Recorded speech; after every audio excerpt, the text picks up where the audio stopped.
Hi everyone, this is Liz with 143 Handmade. I've got painty hands from an earlier project. Obviously not this, it's washed, so it's just the stuck bits. But I am working on the Crazy S quilt. This is the third one I have done. And so if you don't know what I'm talking about, please check out the info card above and the description box below for the link to the playlist, and watch the intro.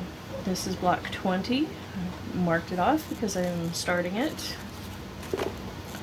This one I got a little bit of a head start on it versus what I usually do because I wanted to kind of get this laid out a little bit to shortcut it, save a little bit of time, and because there's trim on both of these that I wanted on top, and so I kind of wanted to play with the layout a bit and see what I liked.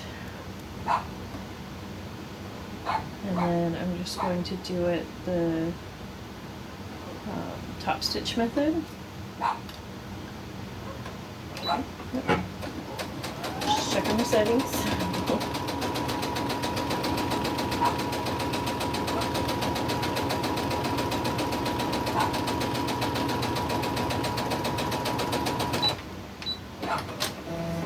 I did a couple other blocks in the matchstick quilting method, and this is going to kind of mirror that.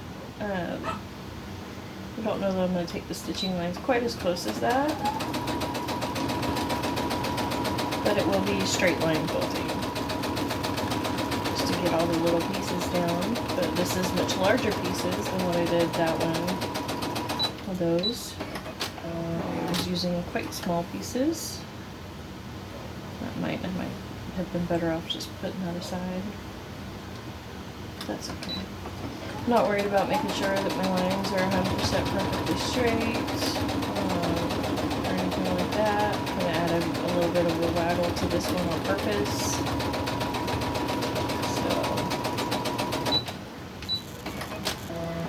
So, just that way it doesn't look like it was supposed to be straight. That might be a little more overlapped than it necessarily needed to be, but that's okay.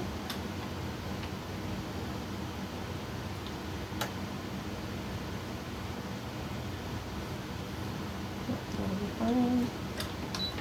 Now I'm going to go right along that stitch line. It's working the machine pretty hard going through all those layers, but it'll be alright.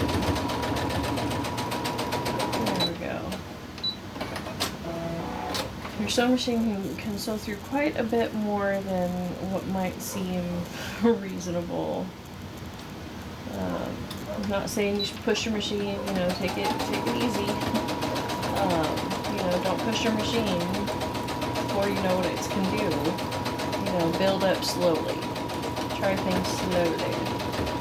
Try thicker and thicker and more layers as, a little bit at a time, to figure out your machine's limits and your limits, what you can handle controlling.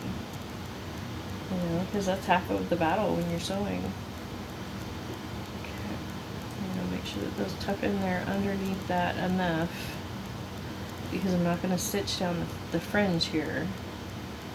I'm going to stitch down this line right on here, so I really want to make sure those are under enough. That one underneath that one. Okay, so there we go. Okay. Next line of stitching. And then we'll add some more pieces, I think. Next, we'll do the stitch line.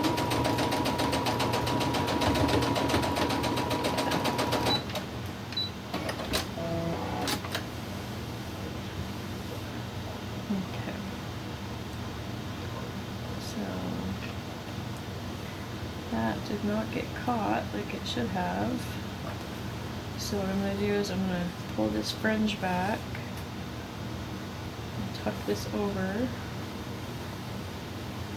and run stitching right up against that, as close to that as I can get. I'm going to move my needle all the way over to the other side.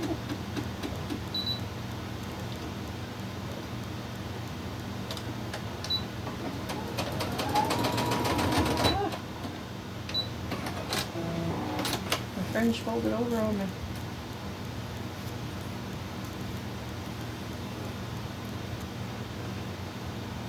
Okay, let me try that again. There we go. And this, that part is stitched in. Okay. So, lay the fringe back over, and you won't even be able to see that. Any of that will just disappear into the fringe. Okay. So, next I'm going to grab some more of my pieces.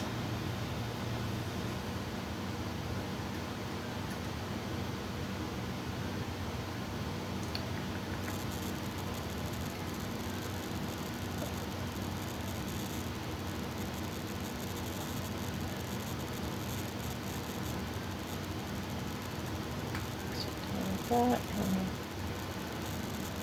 See, I don't really have. Okay, here's a good piece. Let's see, I'll put this one.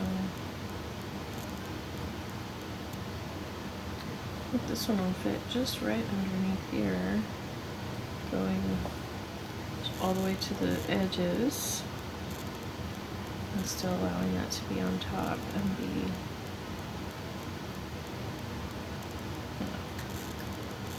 overlapped enough, I believe. I'm a little concerned on that, but if I go right on that edge, I think it'll be alright. But just to be on the safe side, I'm going to go ahead and tuck it more.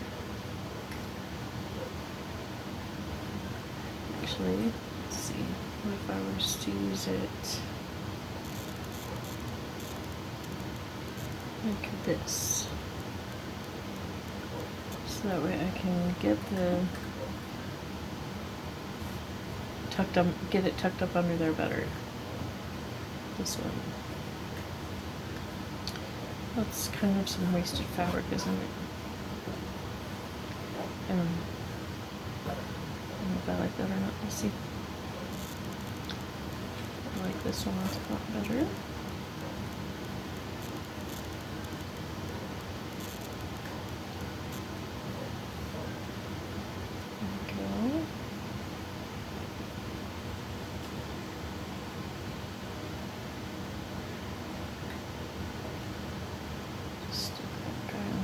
That,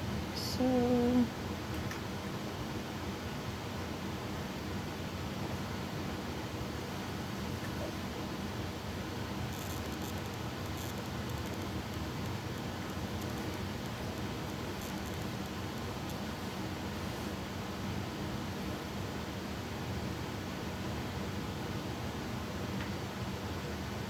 this part does take a minute, you know, getting it laid out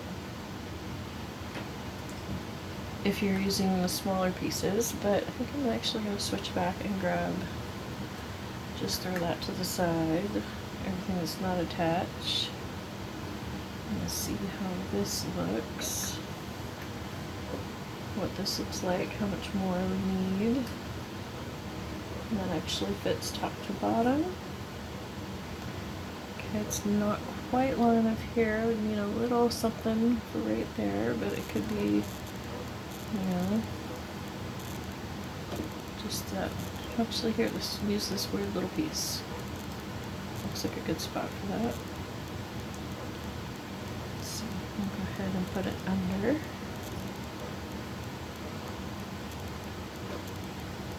There we go. And then, let's see. Oh, too bad that wasn't angled the other way. Look at that. It would have fit perfect, but it just doesn't fit. So go ahead and put that here, and then I have just this one little triangular piece, so I'm going to go ahead and come back in here to my littles container.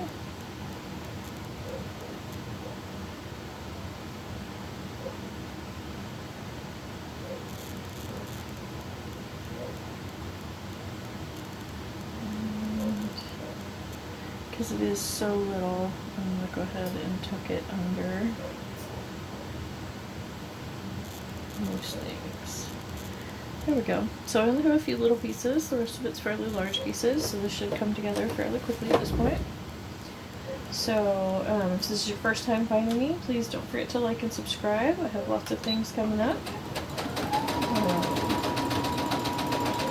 If you're returning, thank you. I can't tell you how much I appreciate you and your time.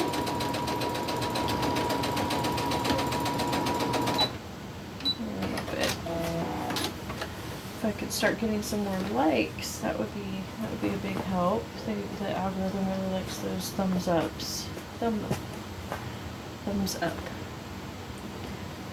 There we go. I have a couple more stitch lines left.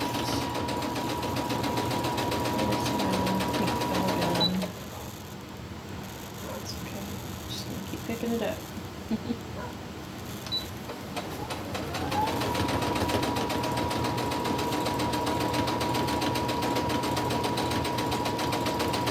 I'm not worried about making sure that my stitch lines are perfectly parallel. You totally can. Just like everything else with this project, it's very much personal preference and how you want to go about doing this and how precise you feel like being. And it's a great place to practice blocks, and techniques. If you are a very newbie, very new to sewing and you don't have a lot of scraps, my number one recommendation would be to go to eBay, because you can get a ton of scraps for really cheap on eBay, and that way it's just play. You can get it for inexpensive enough that you're not going to overthink it. Using it up in a less than perfect way, or if you make a mistake or anything like that, it's just not going to matter. Because the fabric was so inexpensive. Most of my fabric at this point is not my personal stash. It's accumulation of my mother's, my grandmother's, a couple of aunts, and friends that have passed away, and I was the only crafty person, so everybody just decided that I get all of their stuff. So I have quite an eclectic mix of things, because it's not even just one person's stash, it's just not me. So if you're watching and kind of wondering, like, where the heck did that combination of things come from, there's that. And then I did purchase 2 scrap lots in order to build up the stash enough to finish this out.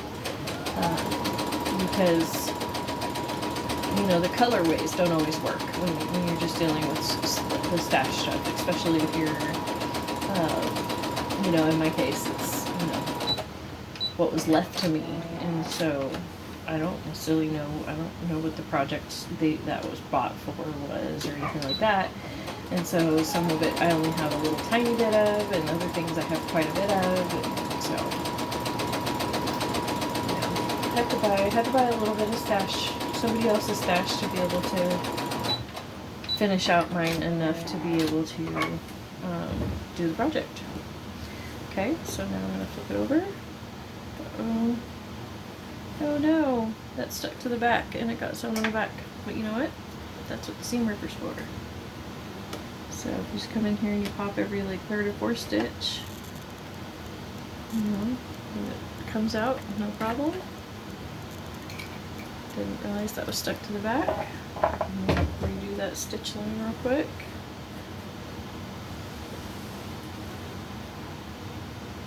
I'm going to just go back, a couple inches, and then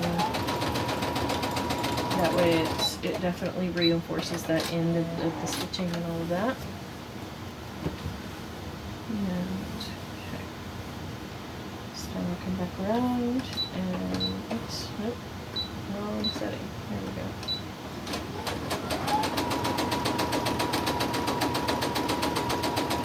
Just around my line. You may have noticed that this particular square had lines on both sides. It's because I was working with a bunch of little pieces and I wanted to make sure that, you know, I filled my square, but I also wanted to maintain my stitch guide for this side. So that's, I transferred the marks to the other side.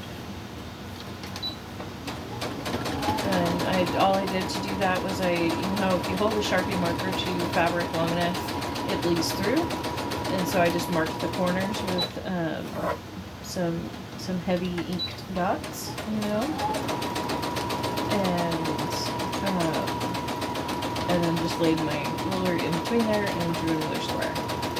Again, I'm not looking for precision, you know, at this point. I look for precision when I cut it, but not so much when I'm sewing it.